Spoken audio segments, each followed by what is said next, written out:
Naina. I am studying third class. నేను చెప్పబోయేది బైబిల్లోని రాజుల పేర్లు. షౌలు, దావీదు, సొలొమోను వీరి పరిపాలనా కాలంలో ఉత్తర రాజ్యం గాను దక్షిణ రాజ్యం గాను విడిపోయారు. 10 గోత్రాల ఇశ్రాయేలు వారిని ఉత్తర రాజ్యం అన్నారు.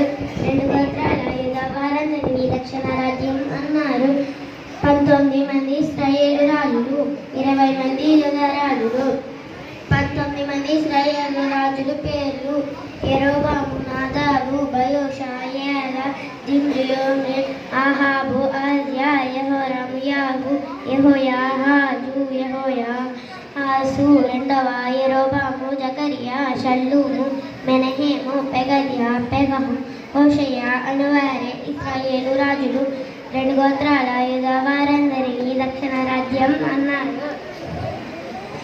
రెహబాము, అబియాము, ఆషా, యెహోషాపాతు, యెహోరాము, అహజ్యా, అజర్యా, యోతాము, అతల్యా, యోవాసు, అమజ్యా, యోతాము, ఆహాజు, హెజ్కియా, మనషే, ఆమోను, హేషయా, యెహోయాహాజు, యెహోయాకీను, సిద్కియా అనువారే యోధా రాజులు. ఆమేన్. Very good. Billy Paul.